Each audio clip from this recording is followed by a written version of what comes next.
Certains hôpitaux sont plus que des bâtiments, ce sont des pièges. L'hôpital Sainte-Hélène se dresse silencieux dans la banlieue, ses couloirs vides après minuit, ses ombres animées de murmures, observant, attendant. Une infirmière prit le quart de nuit au 9e étage, pensant que ce n'était qu'un travail, un moyen d'échapper à son passé. Elle avait tort. Voici l'histoire de Clara Evans et du médecin qui réclama son âme. Resterez-vous toute la nuit pour découvrir son destin? Clara Evans fuyait elle-même. À 32 ans, elle avait passé une décennie dans le chaos d'un centre de traumatologie en centre-ville, où les cris des patients, les sirènes hurlantes et le poids des vies perdues l'avaient épuisée.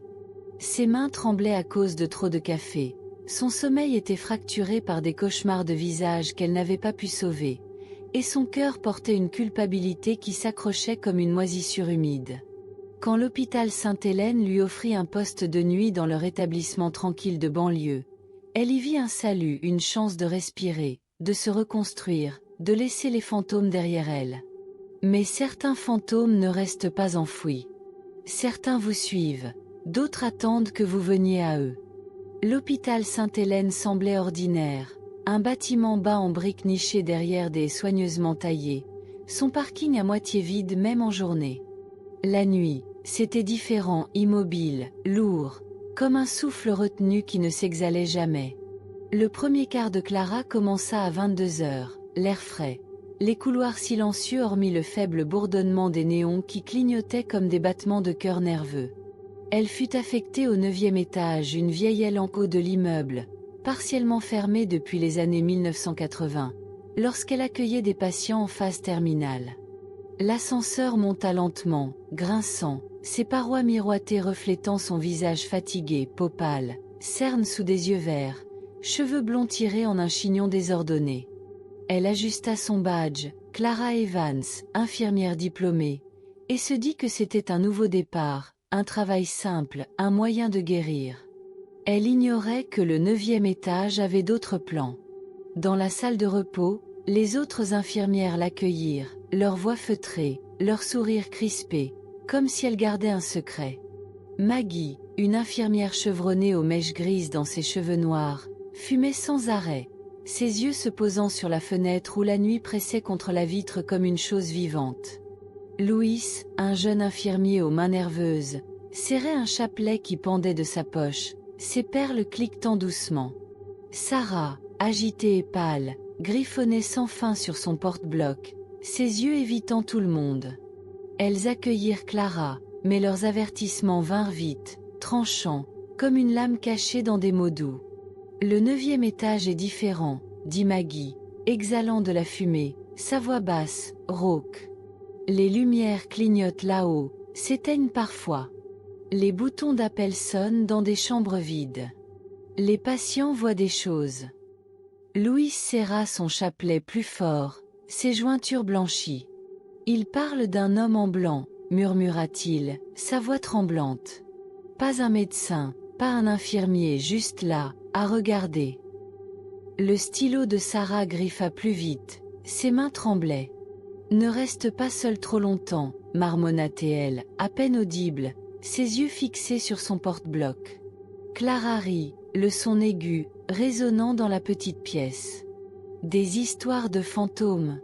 Vraiment? Elle était pragmatique, ancrée, trop fatiguée pour les sottises. Les hôpitaux étaient des foyers de rumeurs, tuyaux grinçants, esprits surmenés, patients sous médicaments lourds voyant des ombres. Elle avait tout entendu, tout rejeté auparavant. Ça ira, dit-elle, sirotant son café, son amertume l'ancrant à la réalité.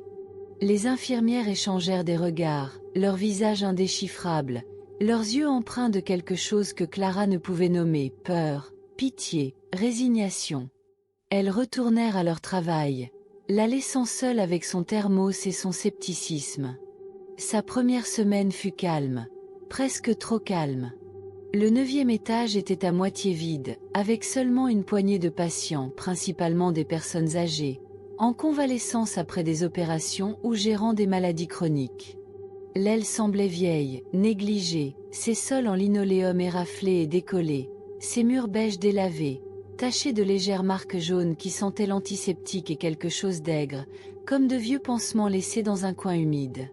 Les lumières bourdonnaient constamment, clignotant à des moments étranges, projetant des ombres qui semblaient s'étirer trop loin, trop vite, se recourbant au coin lorsqu'elle tournait la tête. Les boutons d'appel s'activaient dans des chambres vides, chambre 912, 917, 920, leurs lumières rouges clignotant comme des yeux dans l'obscurité, leurs sonneries stridentes, insistantes, comme des appels à l'aide. Clara les vérifiait, ses baskets couinant sur le linoléum, le faisceau de sa lampe tremblant. Les chambres étaient toujours vides, les lits impeccables, l'air plus froid qu'il ne devrait, portant une légère odeur de pourriture, comme si quelque chose se décomposait dans les murs. Câblage défectueux, murmura-t-elle, réinitialisant les boutons, ignorant le frisson sur sa nuque, le sentiment d'yeux l'observant depuis les ombres, la sensation qu'elle n'était pas seule. Lors de son 4e quart, les notes commencèrent. Elle trouva la première sur son bureau à la station des infirmières, écrite en une cursive élégante sur un bout de papier déchiré. « Tu sembles fatiguée, Clara. Le repos est important. » Les mots étaient soignés, précis, l'encre noire et fraîche, comme écrite il y a un instant. Elle fronça les sourcils, retournant le papier, ne trouvant ni signature ni indice de son auteur. « Qui me fait une blague ?» cria-t-elle, sa voix résonnant dans le couloir vide, sans réponse. Elle demanda à Louis, qui passait avec un plateau de fournitures médicales, son chapelet cliquetant doucement. Il haussa les épaules, évitant son regard, sa voix tendue. « Personne n'est venu ici, Clara. Juste toi. » Elle vérifia les images des caméras de sécurité sur le moniteur de la station, floues, mais assez claires pour montrer le couloir vide, le bureau intact, personne à proximité depuis des heures. Son estomac se noua, une boule froide se formant, mais elle froissa la note, la fourra dans sa poche, et se dit que c'était une blague, un esprit fatigué jouant des tours, un long quart luisant. Les notes continuèrent, à chaque quart, toujours dans cette cursive fluide, toujours quand elle était seule. « Clara, tu travailles trop dur. Prends une pause. Tu es pâle, Clara. Le repos est bon pour l'âme. Reste avec nous ce soir, Clara. » Elles apparaissaient sur son bureau, dans ses dossiers, collés à son thermos, une fois même glissés dans son casier, où personne d'autre qu'elle n'avait la clé. Chaque note lui donnait la chair de poule, les mots trop personnels, trop savants, comme si quelqu'un l'observait, l'étudiait, prenait soin d'elle d'une manière qui semblait fausse.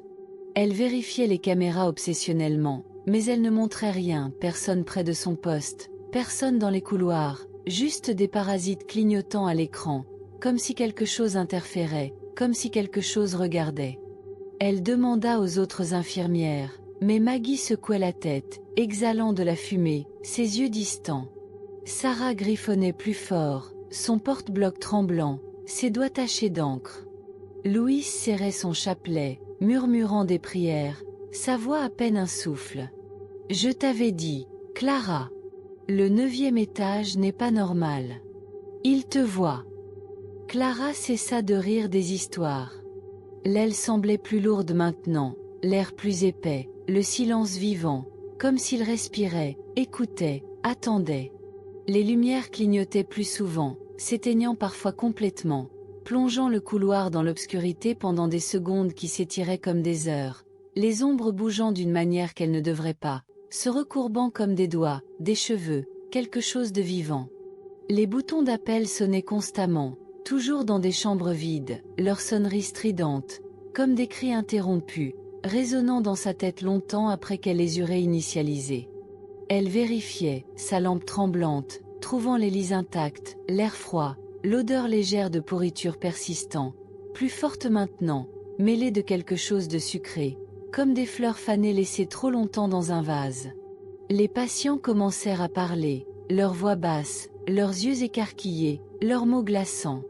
Madame Larson, une femme âgée dans la chambre 914, en convalescence après une prothèse de genou, saisit le bras de Clara une nuit, sa poigne frêle mais désespérée, ses ongles s'enfonçant dans sa peau. « Il est là » murmura-t-elle, ses yeux vitreux, fixant au-delà de Clara dans l'obscurité. L'homme en blanc. Il se tient près de mon lit la nuit, il regarde. Il ne dit rien. Il attend. Le cœur de Clara battait à tout rompre, mais elle força un sourire, tapotant doucement la main de Madame Larson. « Ce n'est qu'un rêve, madame. Les médicaments peuvent faire voir des choses. » Mais les yeux de Madame Larson ne vacillèrent pas, fixés sur quelque chose que Clara ne pouvait voir, quelque chose qui la faisait frissonner, quelque chose qui semblait trop réel. D'autres patients firent écho à ces paroles. Monsieur Kim, dans la chambre 917, jura entendre des pas arpenter devant sa porte, lents et lourds, délibérés, s'arrêtant juste avant l'aube, ne laissant que le silence et un froid qui s'insinuaient dans ses os. Mademoiselle Tate, dans la chambre 920, murmura qu'un homme en blouse blanche l'appelait la nuit, sa voix douce, comme une brise à travers des branches mortes, ses mots l'attirant, lui donnant envie de le suivre.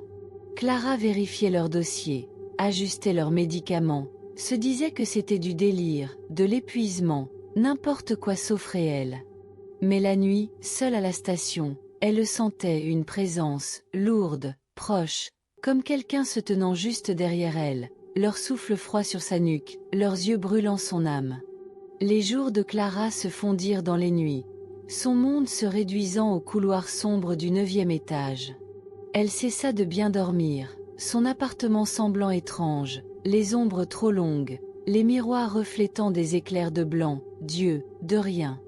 Elle buvait plus de café, vérifiait ses serrures 2 fois, gardait les lumières allumées, mais l'épuisement s'accrochait à elle, lourd comme l'air de l'aile. Les notes devenaient plus fréquentes, plus insistantes, apparaissant là où elles n'auraient pas dû, dans son carnet fermé, sous sa tasse de café, une fois même griffonnées à l'intérieur de la porte de son casier. « Clara, tu es ici chez toi. Reste ce soir. » Elle les déchirait au début, ses mains tremblantes, la cursive la hantant, mais elle revenait, les mots s'enfonçant dans son esprit, son cœur, ses peurs.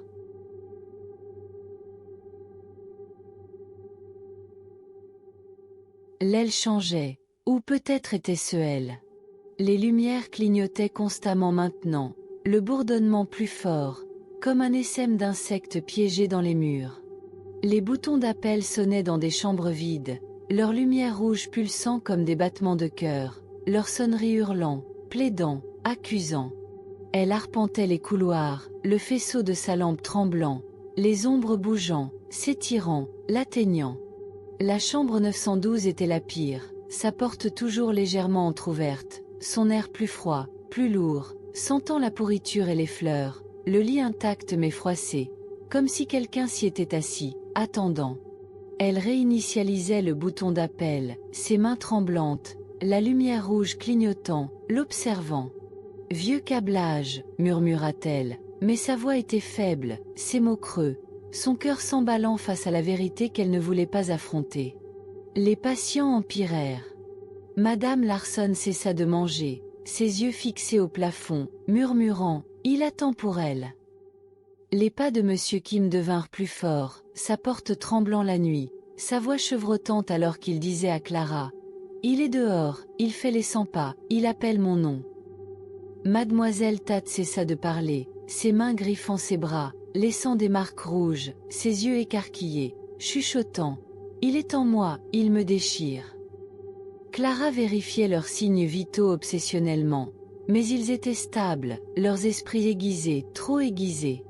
Elle demanda à Maggie un transfert à un autre étage, sa voix désespérée, mais Maggie soupira, allumant une autre cigarette, ses mains stables mais ses yeux fatigués, vides.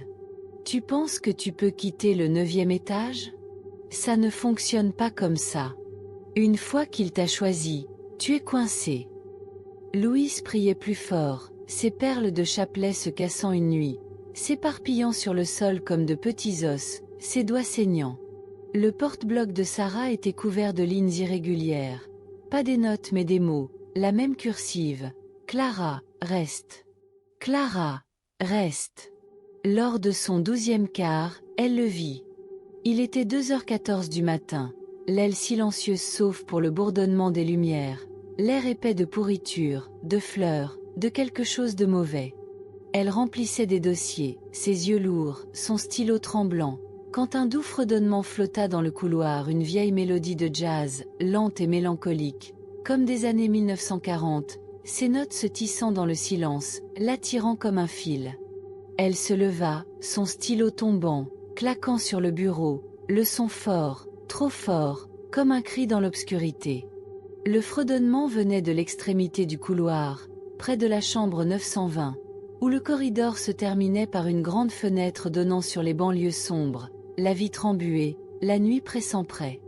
Elle marcha lentement, ses baskets couinant, l'air plus froid, l'odeur plus forte, les ombres plus épaisses, bougeant quand elle ne devrait pas, se recourbant autour d'elle comme des mains, comme des murmures.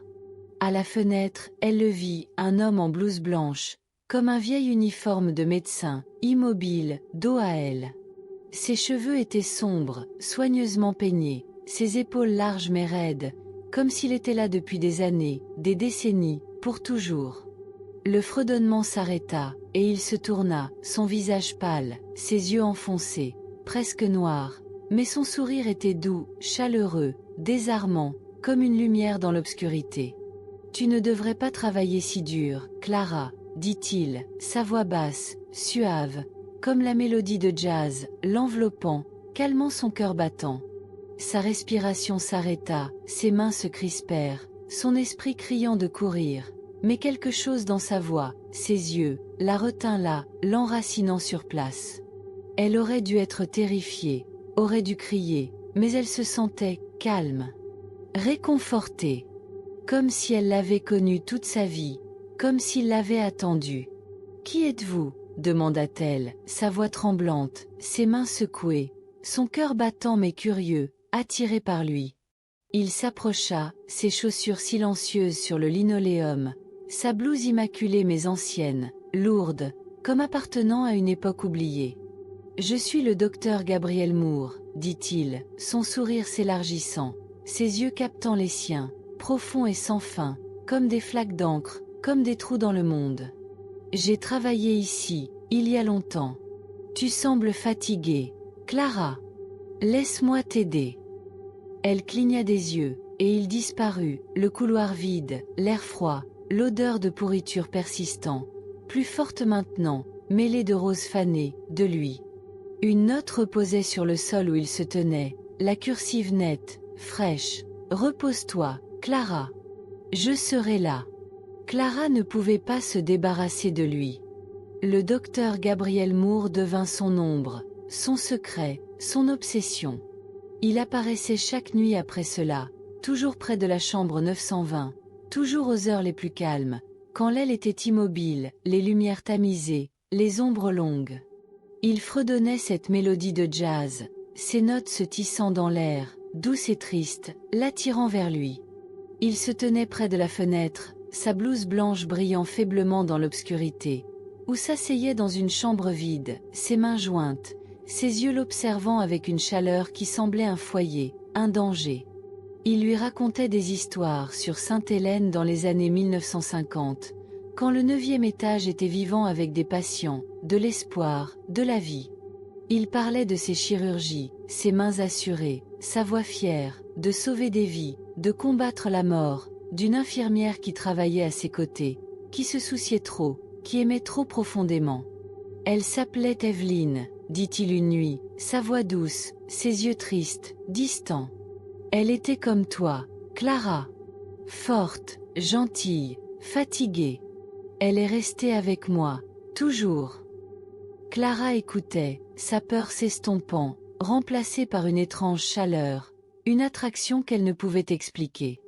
Elle s'asseyait à la station pendant les pauses, et il était là, perché sur le bord de son bureau, invisible pour les autres, sa blouse effleurant son bras, sa voix l'enveloppant comme une couverture.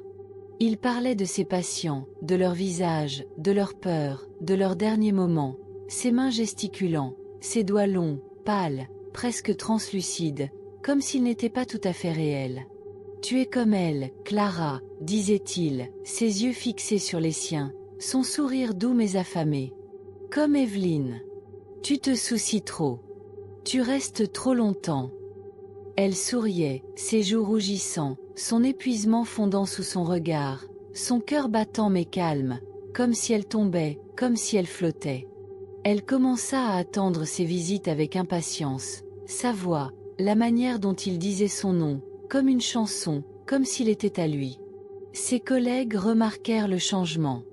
Maggie l'a surpris une nuit, fixant le couloir vide, ses lèvres bougeant, chuchotant à rien. « Clara, ça va ?» demanda Maggie, sa cigarette brûlant bas, sa voix aiguë, inquiète. Clara cligna des yeux, surprise, son visage rougi, ses mains tremblantes. « Je vais bien, dit-elle, trop vite, sa voix instable, ses yeux se posant sur la chaise vide à côté d'elle, où elle jurait que Gabriel était. Louis la vit rire doucement à la station, ses yeux fixés sur l'air, ses mains traçant des motifs, comme si elle tenait la main de quelqu'un. « Tu lui parles, n'est-ce pas ?» murmura-t-il, son chapelet cliquetant, ses yeux écarquillés de peur, de pitié. « Tu vois l'homme en blanc. » Sarah la trouva dans la chambre 920 une nuit, debout près de la fenêtre, chuchotant dans l'obscurité, son visage serein, ses yeux distants.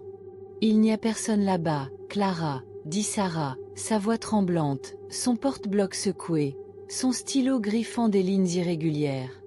Clara sourit, calme, fausse. « Il est là, dit-elle.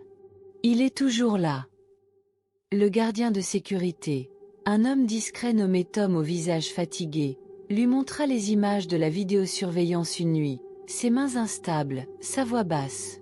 La vidéo floue montrait Clara à la station, parlant, riant, gesticulant vers une chaise vide, ses lèvres bougeant, ses yeux brillants, comme si elle était amoureuse. Dans un autre clip, elle marchait dans le couloir, la main tendue, comme si elle tenait celle de quelqu'un. Mais le corridor était vide, l'air ondulant de parasites, comme si quelque chose était là, invisible. « Tu n'es plus toi-même, Clara, » dit Tom, évitant son regard, ses mains serrant le moniteur. « Quelque chose ne va pas avec toi, avec le 9e étage. » Clara rit, le son creux, brisé, pas le sien. « Je vais bien, » dit-elle, mais son reflet dans le moniteur montrait une femme qu'elle ne connaissait pas pâle, émaciée, ses yeux trop sombres, trop profonds, comme les siens, comme des trous dans le monde. Elle cessa de rentrer chez elle, de dormir, de manger.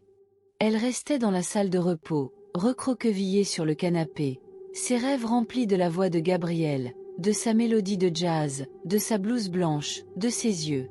Les notes étaient partout maintenant, sur ses dossiers, dans son casier, griffonnées sur les murs des chambres vides. « Tu es à moi, Clara. Reste avec moi ce soir. » Evelyne serait restée. Elle ne les déchirait plus, les pliait soigneusement, les glissant dans sa poche, son sac, son cœur, leurs mots un réconfort, une chaîne, une malédiction. Les patients empirèrent, leurs histoires plus sombres.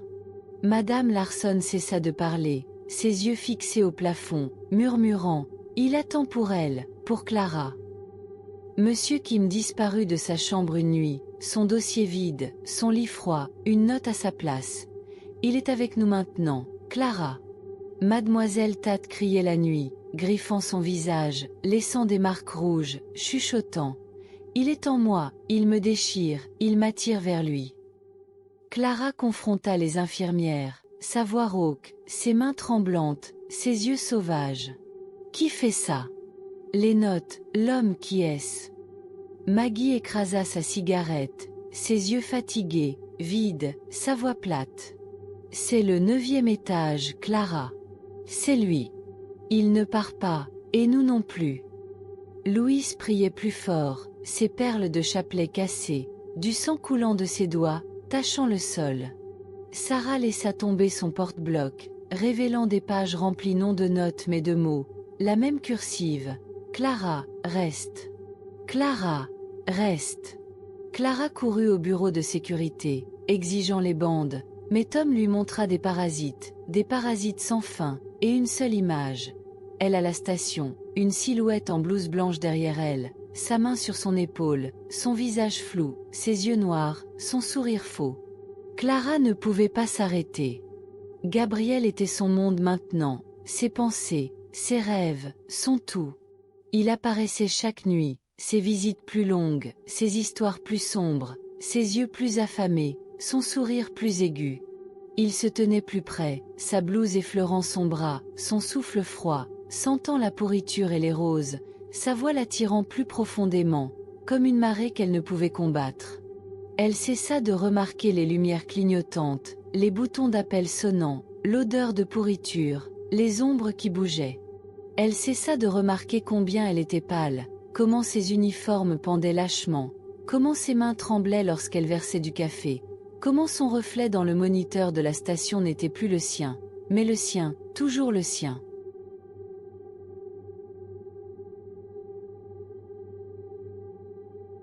Une nuit d'orage, alors que le tonnerre secouait les fenêtres et que la pluie fouettait l'hôpital, il apparut à la station, sa blouse brillant dans la lumière vacillante, son sourire plus doux, plus triste, mais faux, trop faux. « Viens avec moi, Clara, » dit-il, sa voix comme du velours, comme une promesse, comme un piège. « Je veux te montrer quelque chose de beau. » Elle le suivit, ses baskets silencieuses, son cœur battant, non de peur mais de besoin, de désir, comme si elle était destinée à y aller, à voir, à être à lui. Il la conduisit à l'aile chirurgicale abandonnée, une section scellée du 9e étage, ses portes rouillées, ses fenêtres barricadées, son air épais de poussière, de pourriture, de lui. Le couloir était sombre, les lumières mortes depuis longtemps, mais la blouse de Gabrielle brillait faiblement, la guidant à travers les ombres, son fredonnement résonnant, la mélodie de jazz lente, mélancolique, éternelle. Elle serrait sa lampe, son faisceau tremblant, captant des toiles d'araignée, des carreaux cassés, et de vieux outils chirurgicaux éparpillés sur le sol, scalpel, pinces, aiguilles, tachés de rouille ou de quelque chose de plus sombre, quelque chose de rouge, quelque chose qui sentait le sang, la mort. L'air était lourd, froid, les murs tachés de marques de brûlures, d'éraflures, de murmures. À l'extrémité du couloir, dans une salle marquée Théâtre Opératoire 3, elle le trouva, un mur couvert de dossiers de patients brûlés, leurs bords carbonisés, leurs noms illisibles, leurs pages se recourbant comme une peau morte. Une photo encadrée pendait de travers, jaunie et fissurée, montrant un homme en blouse blanche, son visage pâle, ses yeux enfoncés, son sourire doux mais faux. C'était Gabrielle. À côté de lui se tenait une infirmière, ses cheveux blonds attachés en chignon, ses yeux verts brillants, son visage, le visage de Clara. Sa respiration s'arrêta, sa lampe tremblante, le faisceau vacillant, la pièce tournant. L'infirmière sur la photo était Evelyn Carter, le nom griffonné sur le cadre dans cette cursive maudite, élégante, précise, fausse. Gabrielle se tenait à côté d'elle, sa main froide sur son épaule, sa voix un murmure dans son oreille, basse et profonde, plus douce, plus gentille. « Tu es elle, Clara. Tu es revenue vers moi. » Elle recula en trébuchant, son cœur battant, sa voix brisée, son cri rauque. « Je ne suis pas Evelyne, » cria-t-elle, mais la pièce semblait plus petite, l'air plus froid, les murs se refermant, les ombres bougeant, atteignant, chuchotant son nom, Evelyne. Clara. Evelyne. Les portes claquèrent, les serrures cliquetant, le courant se coupant, la plongeant dans l'obscurité. Seule la blouse de Gabrielle brillant, ses yeux noirs, son sourire trop large, trop aigu, trop affamé. Elle courut, sa lampe morte, ses mains griffant les portes, les trouvant verrouillées, inflexibles, le métal froid, brûlant sa peau. L'air était glacial, épais de pourriture, de rose, de lui. Sa voix résonnait dans le couloir, profonde et creuse, un cœur maintenant. Pas une voix mais plusieurs, toute une. Je savais que tu reviendrais, Evelyne. Nous pouvons terminer ce que le feu n'a pas pu. Elle cria, sa voix avalée par l'obscurité, par les murs, par lui. Elle frappait les portes, ses poings saignants, les outils chirurgicaux cliquetant sur le sol, les dossiers brûlés chuchotant, Evelyne. Clara, reste. Elle se tourna, et il était là, à quelques centimètres, son visage flou, ses yeux des trous, ses mains tendues, froides et aiguës, l'attirant plus près, l'attirant en lui, dans l'obscurité. Elle trouva un dossier dans un coin, à moitié brûlé, ses pages fragiles, sentant la cendre et le sang, ces mots à peine lisibles mais criant la vérité. Evelyn Carter, une infirmière, mourut en 1953, piégée dans un incendie qui ravagea l'aile chirurgicale. Le docteur Gabriel Moore, son amant, déclencha l'incendie, obsédé par l'idée de la garder pour toujours. Ses expériences sur les patients franchissant des lignes qu'aucun médecin ne devrait, leur administrant des drogues qui ne guérissaient pas, qui les retenaient, qui les liaient à lui. Ils moururent ensemble, leur corps jamais retrouvé, leur nom lié à des murmures d'un homme en blanc, d'une infirmière qui le suivit, d'un amour qui brûlait trop fort, trop sombre, trop éternel. Clara lâcha le dossier, ses mains tremblantes, son cri coincé dans sa gorge, son cœur se brisant. La voix de Gabriel était partout, dans les murs, dans l'air, dans sa tête, dans son sang. « Tu es à moi, Clara. Toujours à moi. Toujours Evelyn. » Elle trébucha à travers l'aile, les ombres bougeant, les outils cliquetant, les dossiers tombant, leurs pages s'éparpillant, leurs noms criant « Evelyn. » Clara, reste. Elle trouva une autre pièce, ses murs couverts d'éraflures, de mots, en cursive. Reste avec moi. Reste avec. Elle essaya de démissionner, de fuir, de s'échapper. Mais le 9e étage ne la laissait pas partir. Sa lettre de démission disparut de son casier, remplacée par une autre note. Tu ne peux pas partir, Clara. Tu es à lui maintenant. Elle appela son superviseur, sa voix désespérée, mais la ligne se coupa, le ton de la sonnerie remplacé par un murmure, « Reste ». Elle fit son sac, prête à fuir, mais l'ascenseur ne bougeait pas, coincé au 9e étage, les portes s'ouvrant sur l'obscurité, sur lui, debout au bout du couloir, sa blouse brillant, ses yeux noirs, sa main faisant signe. Elle appuya frénétiquement sur le bouton de fermeture, sa respiration s'arrêtant, son cœur battant, mais l'ascenseur fredonnait, descendant, puis s'arrêtant, les portes s'ouvrant sur le 9e étage encore, toujours le 9e étage, toujours lui. Elle fouilla les archives de l'hôpital, sa lampe tremblante dans le sous-sol, où l'air était humide, les ombres épaisses, les rats courant dans l'obscurité, leurs yeux brillants comme les siens. Elle trouva des dossiers sur le 9e étage enfouis dans des boîtes poussiéreuses, leurs pages jaunies, tachées, certaines déchirées, certaines brûlées. Le docteur Gabriel Moore était réel, un chirurgien dans les années 1950, brillant mais obsessif, expérimentant sur des patients en phase terminale, promettant des remèdes qui ne venaient jamais, les liant à lui avec des drogues, des murmures, de l'amour. Evelyn Carter était son infirmière, son amante, son obsession, son nom écrit dans ses dossiers, de son écriture, dans cette cursive maudite. L'incendie de 1953 n'était pas un accident, il l'avait déclenché, les dossiers le laissaient entendre, pour la garder pour toujours, pour piéger son âme avec la sienne. Leurs corps ne furent jamais retrouvés, mais les murmures ne s'arrêtèrent jamais. Un homme en blanc, une infirmière qui le suivit, un amour qui brûlait à travers le temps, la mort, le 9e étage. Les quarts de Clara devinrent une nuit sans fin, son monde se réduisant à l'aile, à lui. Elle cessa de dormir, de manger, de vivre. Ses rêves étaient les siens, sa voix, sa mélodie, ses yeux, ses mains. Les notes étaient partout maintenant, sur ses dossiers, dans son sac, griffonnées sur les murs, le plafond, le sol. Tu es ici chez toi, Clara. Repose-toi avec nous. Evelyn, tu es chez toi.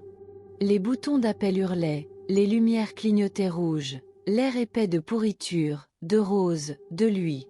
Madame Larson flatlina une nuit, son moniteur cardiaque silencieux, ses yeux ouverts, fixant le pied de son lit, un sourire sur ses lèvres, une marque de brûlure sur sa main, rouge et crue, comme son toucher. Monsieur Kim était parti, sa chambre vide, son dossier vierge, une note à sa place. Il est avec nous maintenant, Clara. Mademoiselle Tad griffait ses bras, son visage, ses cris résonnants. Il est en moi, il m'attire vers lui, vers le 9e étage. Clara confronta les infirmières, sa voix rauque, ses mains tremblantes, ses yeux sauvages de peur, de besoin, de lui. Dites-moi qui fait ça. Les notes, l'homme qui est-ce? Maggie écrasa sa cigarette, ses yeux vides, sa voix plate, sans vie. C'est le 9e étage, Clara. C'est Gabriel. Il ne part pas, et toi non plus, pas une fois qu'il t'a choisi. Louise priait plus fort, son chapelet cassé, ses doigts saignants, sa voix un murmure. Il est en toi maintenant, Clara. Il est en nous tous. Sarah laissa tomber son porte-bloc, révélant des pages remplies de cursives. Pas la sienne. Clara, reste. Clara, reste. Clara, reste pour toujours. Clara courut au bureau de sécurité, sa respiration hachée, son cœur brisé. Mais Tom lui montra les bandes des parasites sans fin, et une seule image. Elle à la station, une silhouette en blouse blanche derrière elle, sa main sur son épaule, son visage disparu, ses yeux noirs, son sourire éternel. Le dernier quart de Clara fut un cauchemar sans fin. Le 9e étage était vide maintenant, les patients partis, les chambres froides, l'air lourd de pourriture, de rose, de lui. Les lumières bourdonnaient rouges, comme du sang sur les murs, les boutons d'appel hurlants, un chœur de cris résonnant de chaque pièce, chaque coin, chaque partie de son esprit, de son âme, de son être. Elle arpentait le couloir, ses pas lents, ses mains tremblantes, les ombres bougeant, les mains tendant, les yeux observant, les notes tombant comme des feuilles, s'amoncelant à ses pieds, la cursive saignant, rouge et humide. Tu es chez toi, Clara. Reste avec nous. Evelyne, repose-toi maintenant. Gabriel et Clara, pour toujours. Elle serrait son sac, son thermos, son badge, mais il semblait faux, lourd, comme s'ils n'étaient plus à elle, comme s'ils étaient à Evelyne, comme s'ils étaient à lui. Elle atteignit la chambre 920, le cœur du 9e étage, là où tout avait commencé, là où il attendait. Un miroir se tenait là, vieux et fissuré, son cadre rouillé, son verre trouble, ondulant comme de l'eau, comme du sang. Elle se vit émaciée, pâle, ses yeux noirs, comme les siens, son visage plus... Elle courut, le couloir s'étirant, sans fin, les portes verrouillées, les fenêtres noires, l'ascenseur disparu, l'aile vivante, respirant, observant. Les lumières clignotaient rouges, l'air glacial, l'odeur accablante, pourriture et rose et lui, toujours lui. Les voix étaient plus fortes, un cœur maintenant patient, infirmière, Evelyne, Gabriel, Toussaint, tous éternels. Clara, repose-toi. Clara, reste. Clara, chez toi. Elle trébucha, ses mains heurtant le sol, ne trouvant que des notes, que ses mots, que son nom, que le nom d'Evelyne. Elle leva les yeux, et il était là, ses chaussures blanches et immaculées, à quelques centimètres de son visage au-dessus d'elle, pas de visage du tout, juste l'obscurité, juste des yeux, juste la faim. Son cri mourut, ses mains griffant, son cœur s'arrêtant, les notes tombant, la cursive la liant, la réclamant, la terminant. Le matin arriva, faible et gris, l'hôpital silencieux, les couloirs vides, l'air immobile, lourd, faux. L'équipe de jour trouva le 9e étage inchangé, les lumières toujours allumées, la station déserte, Clara disparut. Son casier était ouvert, une seule note à l'intérieur, pliée soigneusement, la cursive claire, elle est enfin restée. Les images de la vidéosurveillance montraient Clara marchant dans le couloir, main dans la main avec une silhouette invisible, son visage serein, ses yeux noirs, disparaissant lorsque l'horodatage atteignit 3h33. Sa voiture restait intacte dans le parking, son sac dans la salle de repos, son thermos froid, son badge disparu. Les infirmières ne parlaient pas d'elle, ne regardaient pas le 9e étage, ne posaient pas de questions. Maggie fumait en silence, ses mains tremblantes, ses yeux vides. Louise priait, son chapelet cassé, sa voix un murmure. Sarah griffonnait, son porte-bloc rempli de cursives. Pas la sienne, jamais la sienne. Des semaines plus tard, une nouvelle infirmière, Émilie, prit le quart de nuit au 9e étage. Elle était jeune, vive, sceptique, comme Clara l'avait été, son sourire large, son cœur léger. Lors de son premier quart, elle entendit un doux fredonnement, une vieille mélodie de jazz, venant de la chambre 920, ses notes se tissant dans le silence, l'attirant comme un fil. Elle suivit, ses baskets couinant, son cœur curieux, pas encore effrayé, pas encore à lui. À la fenêtre, elle les vit, une femme en uniforme, cheveux blonds en chignon, tenant la main d'un homme en blouse blanche, leur visage pâle, leurs yeux noirs, leur sourire doux, éternel, affamé. Émilie se figea, son souffle embuant la vitre, le fredonnement plus fort, leur voix chuchotant, « Reste, Émilie. Reste avec nous. » Elle courut, son cœur battant, ses mains tremblantes, mais la note sur son bureau était déjà là, la cursive nette, fraîche. « Tu sembles fatiguée, Émilie. Le repos est important. » Des mois passèrent, et Émilie changea, comme Clara l'avait fait, son visage plus pâle, ses yeux plus sombres, sa voix plus douce, ses mains tendant vers quelqu'un que personne d'autre ne pouvait voir. Les infirmières observaient, silencieuses, leurs avertissements tus, leurs yeux lourds de savoir. Le 9e étage ne dormait jamais, ses lumières clignotant, ses boutons sonnant, ses notes apparaissant, son fredonnement résonnant, ses ombres vivantes, toujours vivantes. Les infirmières venaient et partaient, mais certaines restaient, leurs noms écrits en cursive, leurs visages reflétés dans des miroirs fissurés, leurs mains tenues par un homme en blanc, une infirmière qui le suivait, un amour qui brûlait à travers le temps, la mort, les âmes. L'hôpital se tenait silencieux, ses couloirs vides, ses secrets enfouis mais jamais partis, attendant le prochain quart, le prochain nom, la prochaine âme. Si vous prenez le quart de nuit, si vous entendez le jazz, si vous trouvez une note, ne la lisez pas. Ne suivez pas le fredonnement. Ne regardez pas dans les miroirs.